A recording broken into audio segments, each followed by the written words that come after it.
following is a conversation with Noam Chomsky.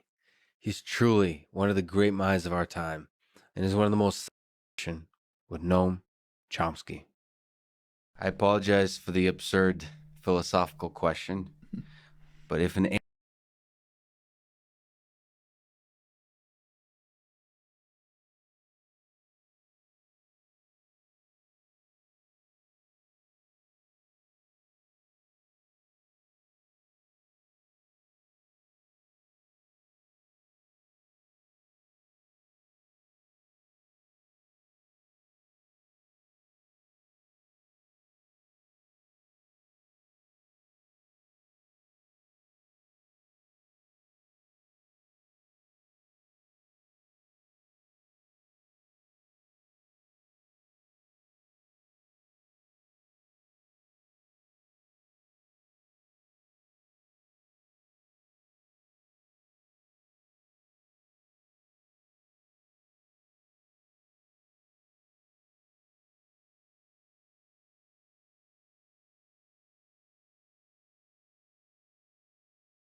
Good afternoon, everybody, and welcome to the Tony Blair Institute, for those of you who are guests. My name is Ian Mulhern, and I'm Executive Director of Renewing the Centre here at TBI.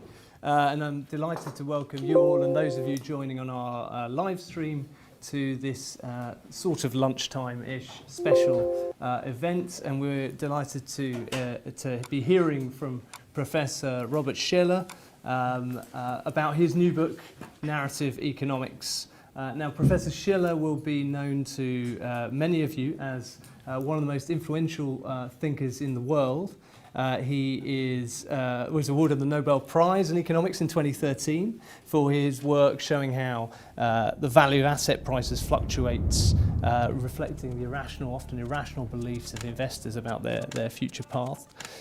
He will also be known perhaps more popularly for his work on irrational exuberance in the run-up to the dot-com bubble and his warnings ahead of the financial crisis too. And he's the author of a number of important books, including Irrational Exuberance itself, Fishing for Fools, and Animal Spirits. But he's also been a very practical commentator over many years, contributing lots of practical insights, including the Case-Shiller Housing Index in the US, which is the first of its kind. And also lots of practical policy. Right, 4 over pressed line, over 100.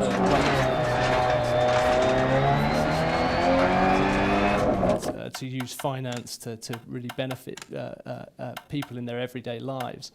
And also concepts like financial valuation, like the CAPE measure and things like that. So he's someone who has a broad sweeper, takes a broad view of what influences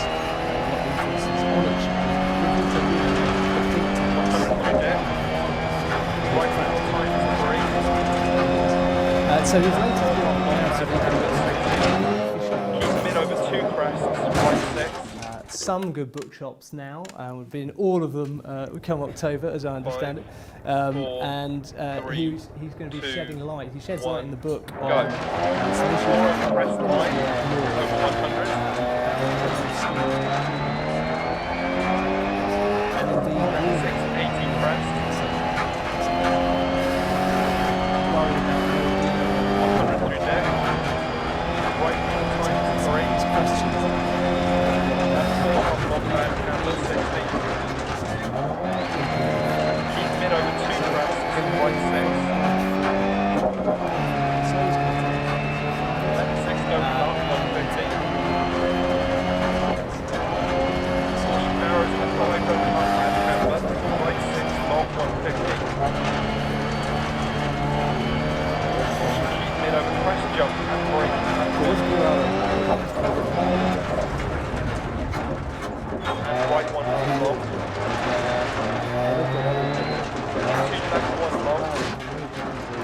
critical of their own profession, in front of their own profession.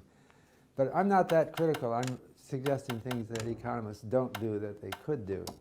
And I'm thinking that we're undergoing a change now that will lead to a different kind of economics that is more respectful of human nature. So let me see.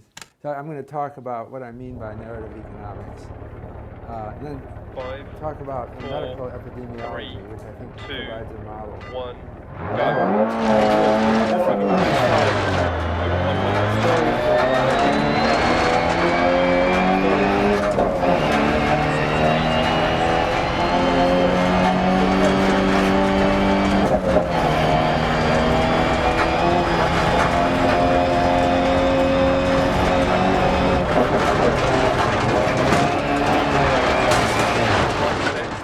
that are contagious and that affect human judgments about economic decisions.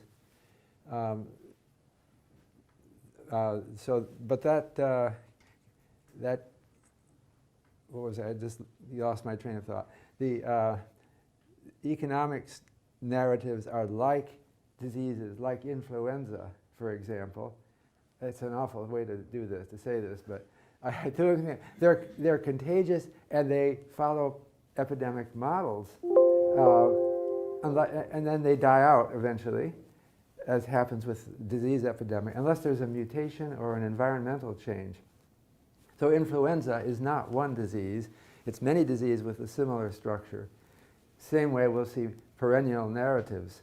So I'm going to come then to some examples. I'm not going to cover all 9 here. I gave 9 examples of perennial narrative, which, like influenza, keep coming back.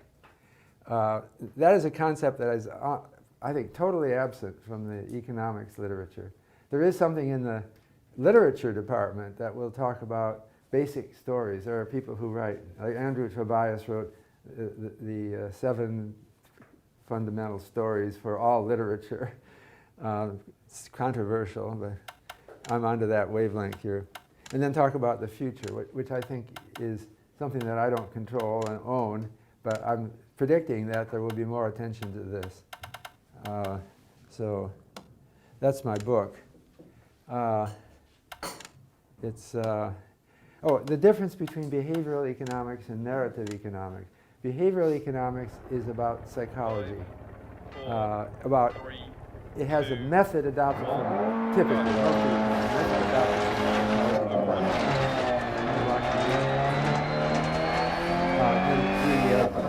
the methods are experimentation and observation, looking for principles of human nature that are stable. Whereas narrative economics is studying something different. It's studying this whole array of narratives that recur. And it's more like entomology that classifies different kinds of insects. Okay, you list all the different species. So it's a different approach to economics. So Palgrave's Dictionary of Political Economy in 1894 does mention narrative economics, but it meant something different. Narrative economics in 1894 was economists writing narratives about financial crises, chronologies. What I'm talking about is not writing chronologies about economic events. It's about writing about the popular narratives that the general public thinks. The idea is that economic behavior is not constant through time. It's shaped by ideas. And the way ideas spread is through, among the general population. Forget economists. We're talking about real people who make the decisions. They tell stories. So, for example, criminology is well aware of this.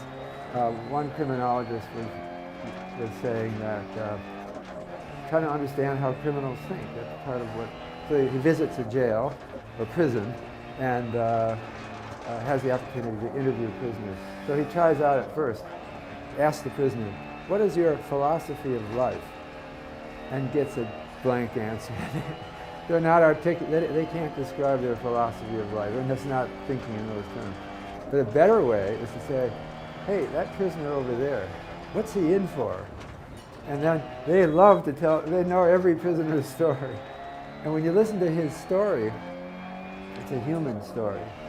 You detect morals. The prisoners they don't think that they're bad people. They think that they're moral people operating in a difficult world.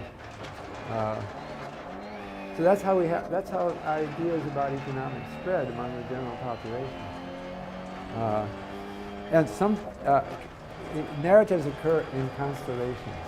That is, people love to hear about Boris Johnson because they're all interested in Boris Johnson. So there's a whole array of Boris Johnson narratives. I'm also thinking of Donald Trump. I'll come back to. You've probably heard some of that, even though it's not your president. So actually what I'm arguing for here is for taking account of the understanding about narratives that occurs in other social sciences. So what I'm doing is not very interesting to some reporters who think about narratives all the time. When they bring in an economist, they expect us to be quoting statistics about GDP or something, and not about what somebody said the other day. But actually, what I did using JSTOR, search for the word narrative in scholarly journals. And the black bars is the percent of articles, scholarly articles with the word narrative in it by field, all the way back to the beginning of these journals. And the bluish line, the light line, is in the last decade. So you can see two things. First of all, finance is the worst in terms of mentioning narratives. They do, though, not much.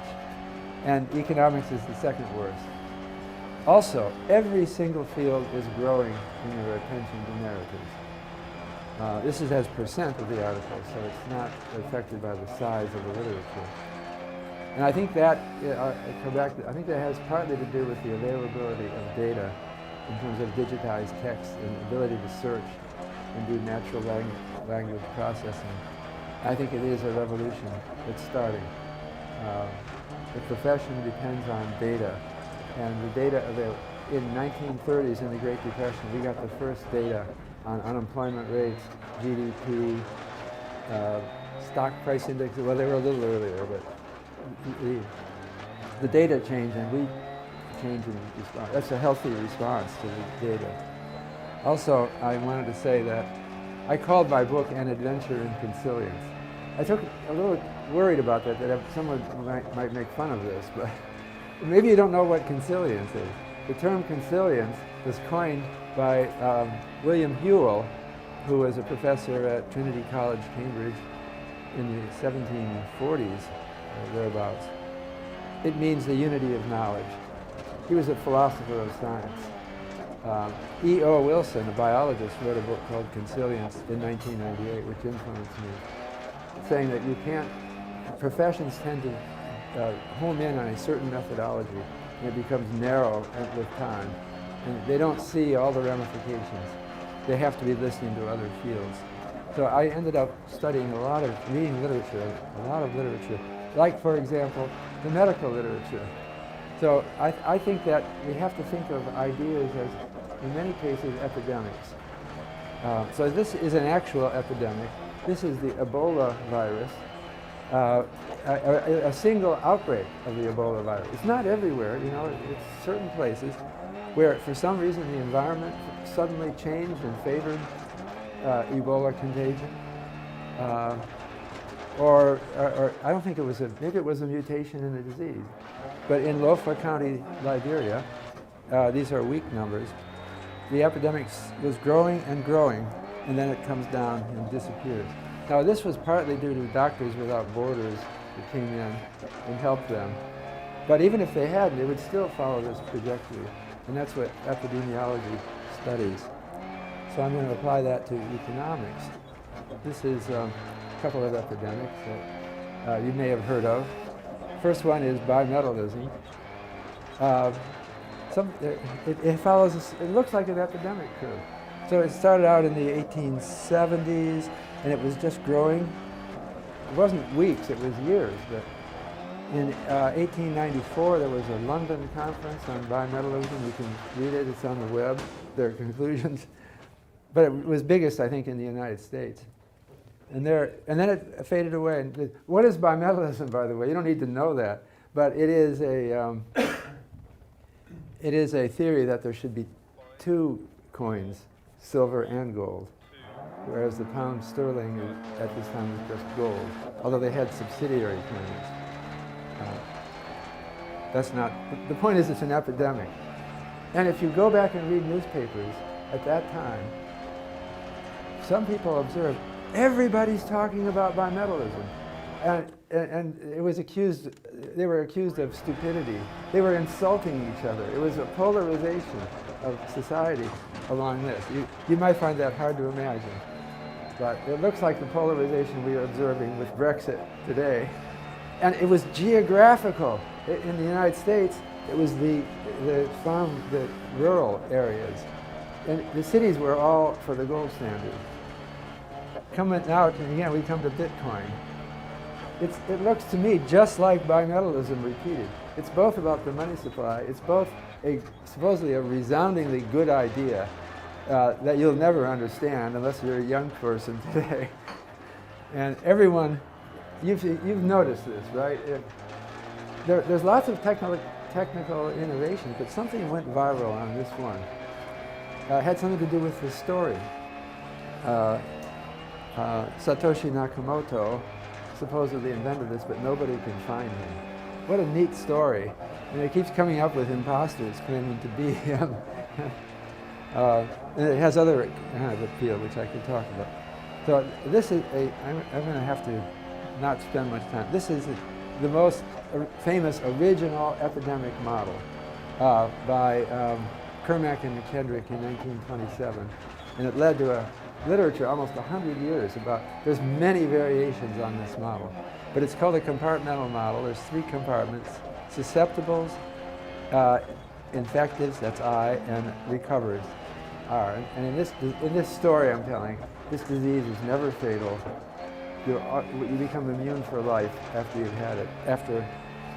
And basically, I just quote all three of these compartments sum to one. I have it N, but it's maybe just make 100%.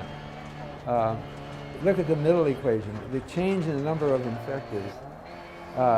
Maybe I should stand over here. Maybe this is better. I'm optimizing here. Is equal to a contagion rate, C times S, times the I, minus R times I. So CS has to be greater than R for the epidemic to grow. The contagion rate has to be above the recovery rate. You get, this is a solution for a certain initial condition that I picked here. There's 1 million people, one of them is infected, and the number of infectives goes through this curve, which is called the epidemic curve. But that's what we saw with Ebola. It rises for a while, and as the number of, this is the number of susceptibles, it goes down, and the number of recovers goes up, and eventually, in this case, it asymptotes to 0. But what the real lesson is, you see these outbreaks, like in Lofa County, Liberia, and you know, why is it happening here? You know, it had many opportunities to have an epidemic, and suddenly it has something to do with contagion and recovery. But probably there was something that made it contagious at that time in that county. So then the question, economists look at narratives and think that they're meaningless. They just talk. We talk about real economic forces like depletion of natural resources, technological progress, also stupid things central bankers do, mistakes by the government, but never about these narratives. But so there is a literature outside of economics that shows that narratives actually feed back into human decision. There's a causal impact. I won't go through all these in the interest of time. But we know that people are not immune. They'll hear a story about some charismatic person And they'll just imitate it, even subconsciously. It ends up affecting their behavior. So, and they occur in constellations. I've already said that. Donald J. Trump, to me, is an amazingly brilliant constellation. When I come home from work, I talk to my wife, I say, what's the news? What did Donald Trump say today? It's in the head of the news every day. So he has somehow really attracted attention. But models economic models go through the same epidemic curve. So here's 4 economic models. The ISLM model. They're old. I had to take old models because I wanted to see the whole epidemic curve. ISLM model, real business cycle model, overlapping generations model, multiplier accelerator models. Well, there's a lot of jaggedness in here, but the overall pattern is a hump shape. So do I have economists talk? I'm sorry, I won't go through this much, but one of those models is the multiplier accelerator model from Keynes, and as that adapted by Samuelson, and it yields hump-shaped patterns in a different way through feedback. When something shocks the economy, like government expenditure, then consumers start spending more, and businesses start investing more to accommodate the demand, and the economy grows for a while, and then it flattens out at a higher level because of the new stimulus. But I think that we need to modify these models to take account of the other feedback that's occurring through epidemics. So, an example is the Laffer curve. I think that had, some of you might not remember this, but if you're in my generation, you remember it. In 1978, Arthur Laffer drew this curve at dinner on a napkin, and this curve was taken to justify cutting government tax rates, saying it won't affect revenue because it will stimulate the economy so much it will end up with higher revenue with lower taxes. It was a story that went viral starting in, well, I have a curve for it. It's going viral again. This is a perennial narrative. Nobody ever said Laffer curve until it appeared in a book by Jude Wanniski in 1978. Then it just soared, and Margaret Thatcher got elected, or became, well, how do you say it, prime minister on cutting taxes. And then around here, Ronald Reagan got elected. They had, it's not just this narrative, but this was a prominent one in a constellation of narratives. And then it died out as a curve. But now here something happened, and it's going epidemic again. Why should it do that? Well, I think we have to think like epidemiologists. We can't think like traditional economists. We don't even look at plots like this. I have 2 books and news and newspapers. Both of them follow roughly similar patterns. And here's famous economists. They're all the epidemic. Now, I could be wrong that it's not simple contagion, but I think I'm not. They're all epidemic curves. This is depressing to young people who imagine that you will be eternally famous someday for your work. The best you can hope for is that your fame will outlive you, but it will eventually collapse. Some lucky people, Karl Marx, the communist, wasn't that famous. I didn't put it up here. I didn't want to get too political. He died in 1881. He wasn't that famous. He peaked in the 1970s. So that's the best you could hope for. So I have a list in my book of 9 important perennial economic narratives. And I'll just go through the first few and then we'll stop. This is the panic narrative. So I've got a number of panics. The Panic of 1837, the Panic of 1857. These are all financial panic. They're all bank runs, really. People rushing to pull their money out of the bank because they heard the bank would fail. Panic of 1873, Panic of 1893, Panic of 1907. Now the interesting, each is shown separately, but you notice that as a group, they're all going through the hump-shaped pattern together. So this is 1837. No mention of the Panic of 1837 and 1837 They didn't think that way. In fact, if you look at the accounts, it was more describing the banks of having made mistakes, or the president had made a mistake in shutting down the second bank of the United States. They tend to concentrate on what the politicians said. But you can see that the Panic of 1837, which is a heavy line, started growing at the same, at the same time as other panics. People were talking about the Panic of 1837 the most in 1907. And then it just faded. There was a huge panic, banking panic in 1933, but they didn't call it that. Now the words matter. You might say it's just words. Maybe they had some other way. But my reading is they were becoming more psychologically aware. The word panic suggests a psychological state. And it becomes a self-fulfilling prophecy, not every single time, but back here, you didn't go running to your bank because you wanted to be the first to pull your money out before the panic got further away, because people didn't talk about that. So you did have bank failures, but it wasn't quite the same. Anyway, maybe I'll move ahead because I'm going to stay within a half hour. Also, the words describing confidence started to build. There wasn't much talk about these different terms until well into the 1850s in the English language literature, and then it went up and it peaked around 1907 again, a little bit after, and then it's been declining. Financial confidence, but business confidence came later, and then consumer confidence came later still. So now the most cited confidence indexes are consumer confidence.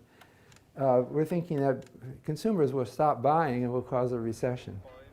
They didn't talk about recessions until 1938, but now we're thinking about buyers pulling out because they've lost confidence. These are models of the economy that the public has. It doesn't matter what we academics say. Another model of the economy is the model of the Great Depression of the 1930s, starting with the 1929 stock market crash. Everybody still knows that. The 1907 panic, I bet not more than 1% could identify that there was even a panic in 1907. But the story of the Great Depression was a turning point. But the interesting thing is, they didn't talk much about the Great Depression in the Great Depression, even though Lionel Robbins wrote a book in 1934 called The Great Depression. He was somewhere in the UK, but LSE maybe? Am I right? Okay. So you can see that the Great Depression was growing for 50 years. This reflects an underlying truth about epidemics. There are both slow epidemics and fast epidemics. Ebola tends to go fast in a particular place, but AIDS is a very slow epidemic because contagion isn't that high, but it lasts. The recovery rate is very low. So it depends on those two parameters if you stick with that simple model. So the Great Depression was growing, and then suddenly, this data set for books stops in 2008, but just the wrong time to stop. But this News and Newspapers source shows the incredible spiking of Great Depression. People thought suddenly this latent narrative of the Great Depression came back, and they thought we are really repeating the Great Depression. Now, another of my perennial narratives is, it's opposed. There are frugality narratives and modesty narratives, and there are conspicuous consumption narratives. So leading in the U.S. at the present time is a conspicuous consumption narrative, which is peculiarly American and has led to our Donald Trump president, and also to one of the strongest economies outside of Asia until maybe just now. So he doesn't write books, he hires people to write books. And Meredith McIver is writing.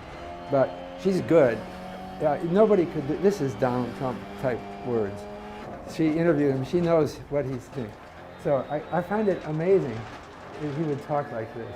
So he assumed you want to learn to think like a billionaire, right? So he asks you, it takes practice. Can you confidently name the top 5 jewelers in the world? Can anyone name them? See, this is why you're now a success. You haven't adopted this mentality. I would say he has a chapter on dress, and he tells you what's really good. This is your route to success. I couldn't believe he talks about the best cufflinks. Okay, the best cufflinks are the Trump 5-star diamond cufflink. There they are. You want to run out and buy these so you can be a success. I keep some on hand to give to people as gifts, and they are great looking. I also wear solid gold cufflinks from time to time. Of course, that's what we're doing. That's not good enough. It has to be Donald Trump cufflinks. He's apologizing that they're not solid gold. But I don't know how to prove that this is affecting American thinking. But I think it's affecting not just the billionaires, it's affecting people at lower rungs on the social ladder who feel that they have to keep up appearances. I'm going to contrast that with Winifred Holtby. Does anyone know who she is? See, you should be remembering her rather than Donald Trump. She was a columnist in the 1930s for the Manchester Guardian. It used to be called the Manchester Guardian. She's talking about life in the Great Depression and saying that, you know, we don't really have to spend so much money. We can live. Can we not use this period, the Depression, to get rid of a little snobbery and bunkum and live lives dictated by our own tastes instead of our neighbors' supposed notions of what is done? There's so much to do in a world so rich in experience, lest we shut ourselves up into little genteel compartments in which we all adopt the same arbitrary standards, wear the same things, eat the same things, and produce the same sad monotony of appearances. Reading people like her, and they tend to be women, I think. Maybe that's a bad generalization, but maybe they were. I think that maybe the Depression was a better time to be alive than the Roaring '20s that preceded it. Another woman said, you know, people are just nicer now in the Depression. They're forgiving. People give money to beggars on the street, and they used to consider that they were professional beggars and wouldn't do it. Here's the American dream. Have you heard of the American dream? What is it? Well, it's something like it's okay to be rich because everyone else has equal opportunity, and they'll be inspired if they see you with your gigantic house. Oh, and then monetary. This is coming back. I better wrap up here. Why did people get so excited about bimetallism? Well, one thing, there was a spinner of narratives, William Hope Harvey, who wrote a book, Coins Financial School, which you own. You just take your cell phone and search for that, and it's past its copyright, and you can read it. It's like a comic book. It's about bimetallism. And this boy, he's a boy, is lecturing to business people and about the advantages of bimetallism. And they think he's an upstart, and what's this boy talking? I don't know why he's talking to them, but and they would raise objections, and he would always outsmart them. And why did this sell 1 million copies? You know, I think it's these rural people out there in the countryside felt ashamed of themselves, or something that they weren't. It was a depression. They were having hard times. And they read this comic book story about fooling or showing up these people. It somehow went viral. And that accounts for bimetallism. Technological unemployment is another theme about labor-saving machinery stealing jobs. I just gave someone told me it goes back to Queen Elizabeth I. Queen Elizabeth I made a statement that technological unemployment is damaging low-income people. So it goes at least that far back. But it shot up in the Great Depression. You know what I'm referring to. But they had a different word for it. They used to say labor-saving machinery, is replacing human jobs. Then they called it technological unemployment. So it looks like a new name for something. It makes it more viral. And people thought, a lot of people thought in the Great Depression that the Great Depression, high unemployment, was caused by robots that were coming in. They called them robots. Already, you could say, how could they think that in the 30s? Well, you have to go back and read what they were saying. So let me give you one example. This is Albert Einstein. You've heard of him. He has a strong narrative that is going on today, much more than any other physicist. And it's because he said colorful things. Like he said about, he would opine on the Great Depression. So he said this in 1933. According to my conviction, it cannot be doubted that the severe economic depression is to be traced for the most part to internal economic causes. The improvement in the apparatus of production through technical invention and organization has decreased the need for human labor and thereby caused the elimination of a part of the labor from the economic circuit and thereby caused a progressive decrease in the purchasing power of a dollar of the consumers. We don't even, that's not part of the narrative today at all about the Depression. It's most commonly a confidence narrative. But this is a plausible cause, at least part of the cause of the Great Depression. If people thought that they were going to be replaced by a machine, they might be more cautious about spending money. So this is my last slide. I think that narrative economics is not mine. I just wrote a book with that title, but I think it's already happening. People are already doing research that uses digitized text. The new technology is also changing the parameters, the contagion and recovery parameters. We need to study that. I think there will be new forms of economic theory, like the Keynesian model. Keynes is almost a behavioral economist. I don't know about a narrative economist, sort of. He's a great story. But I think we have to combine models with epidemic models. And I think we should be collecting better data on economic narratives now, organizing it so it can be available in the future. I'll stop with that. Great, thank you very much, Bob.